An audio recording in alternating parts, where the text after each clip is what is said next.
മഹാരാഷ്ട്ര രാഷ്ട്രീയത്തിൽ വലിയ മാറ്റങ്ങൾ സംഭവിക്കാൻ പോവുകയാണ്.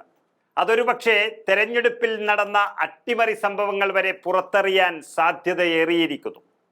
മഹാരാഷ്ട്രയിലെ ഭരണകക്ഷിയായ മഹായുതി സഖ്യത്തിൽ ഭിന്നത രൂക്ഷമാകുന്നതായി റിപ്പോർട്ട് വന്ന സാഹചര്യത്തിൽ ശിവസേനകൾ ഒരു പക്ഷേ ഒന്നിക്കാനും സാധ്യതയുണ്ട്. അതായത് ഏറ്റവും പുതിയ തിരിച്ചടി എന്ന് പറയുന്നത് മുഖ്യമന്ത്രി ദേവേന്ദ്ര ഫട്നാവിസിന്റെ കീഴിലുള്ള ആഭ്യന്തര വകുപ്പ് ഉപമുഖ്യമന്ത്രി ഏക്നാഥ് ഷിൻഡെയുടെ നേതൃത്വത്തിലുള്ള ശിവസേനയിലെ 20 MLA-മാരുടെ വൈ കാറ്റഗറി സുരക്ഷ പിൻവലിച്ചിരിക്കുന്നു.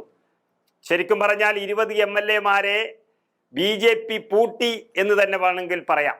മന്ത്രിമാരല്ലെങ്കിലും ഒരധിക ആനുകൂല്യം എന്ന നിലയിലാണ് ഈ MLA-മാർക്ക് വൈ സുരക്ഷ പരിരക്ഷ അനുവദിച്ചത്.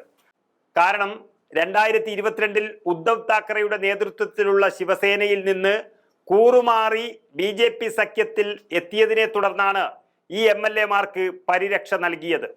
പുതിയ നീക്കം ഷിൻഡെ വിഭാഗം ശിവസേനയെയും BJP-യെയും തമ്മിലുള്ള തർക്കം രൂക്ഷമാക്കാൻ സാധ്യതയേറിക്കഴിഞ്ഞു.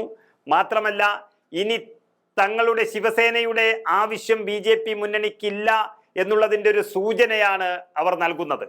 തൻ്റെ അധികാരം കൂടുതൽ ഉറപ്പിക്കാനുള്ള മുഖ്യമന്ത്രി ഫട്നാവിസിന്റെ തന്ത്രപരമായ നീക്കമായാണ് ഇതിനെ വിലയിരുത്തുന്നത്.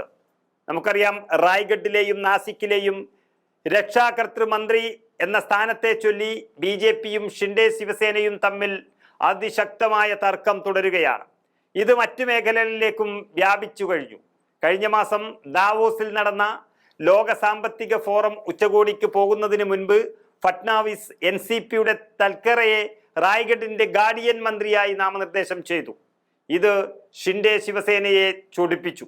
എന്നാൽ മുഖ്യമന്ത്രി സ്ഥാനം നിഷേധിക്കപ്പെട്ടതിൽ പ്രതിഷേധമുള്ള ഏക്നാഥ് ഷിൻഡെ ഇത് ഇഷ്ടപ്പെട്ടിട്ടില്ല, അംഗീകരിച്ചിട്ടില്ല.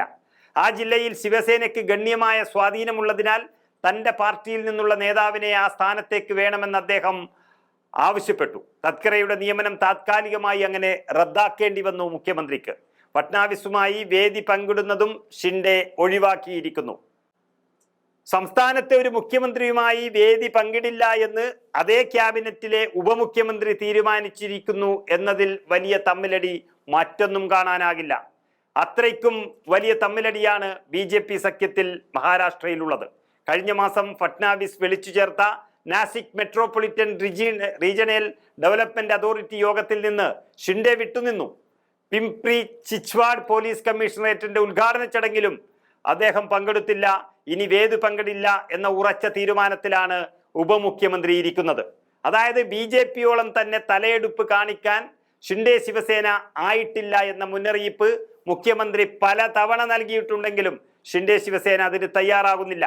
ഈ സാഹചര്യത്തിൽ ശിവസേന പോയാലും വേണ്ടില്ല, അജിത് പവാർ NCPയുമായി ചേർന്ന് സുഖമായി മഹാരാഷ്ട്ര സംസ്ഥാനം ഭരിക്കാം എന്ന കാഴ്ചപ്പാടിലാണ് മുഖ്യമന്ത്രി ഫട്നാവിസും BJP നേതൃത്വവും ഉള്ളത്. ഉദ്ധവ് ശിവസേനയെയും ഷിൻഡെ ശിവസേനയെയും ഒന്നിക്കാനുള്ള ഒരു സാഹചര്യവും ഇവിടെ കാണുന്നുണ്ട് എന്നാണ് രാഷ്ട്രീയ നിരീക്ഷകർ പറയുന്നത്.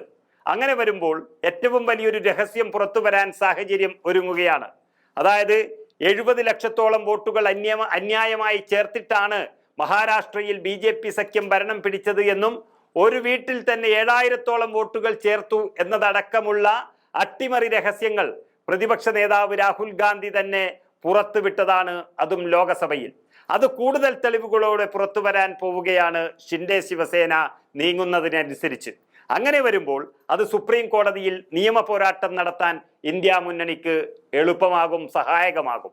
മഹാരാഷ്ട്രയിൽ നിഷ്പക്ഷമായ വിധിയല്ല ഇത്തവണ വന്നിരിക്കുന്നത് എന്ന് എല്ലാവർക്കും അറിയാം. എന്നാൽ അതിലെ രഹസ്യമെന്ത് എന്നാണ് സമൂഹത്തിനും കോടതിക്കും അറിയേണ്ടത്. ആ രഹസ്യമാണ് ഷിൻഡെ മുന്നണി വിട്ടാൽ പുറത്തു വരാൻ പോകുന്നത്. ഷിൻഡെ ശിവസേനയെ അടിച്ചൊതുക്കാൻ BJP നടത്തുന്ന തീവ്ര ശ്രമങ്ങൾ അവരുടെ തന്നെ നാശത്തിലേക്ക് കടക്കുമെന്ന് സൂചനയാണിപ്പോൾ പുറത്തു വരുന്നത്.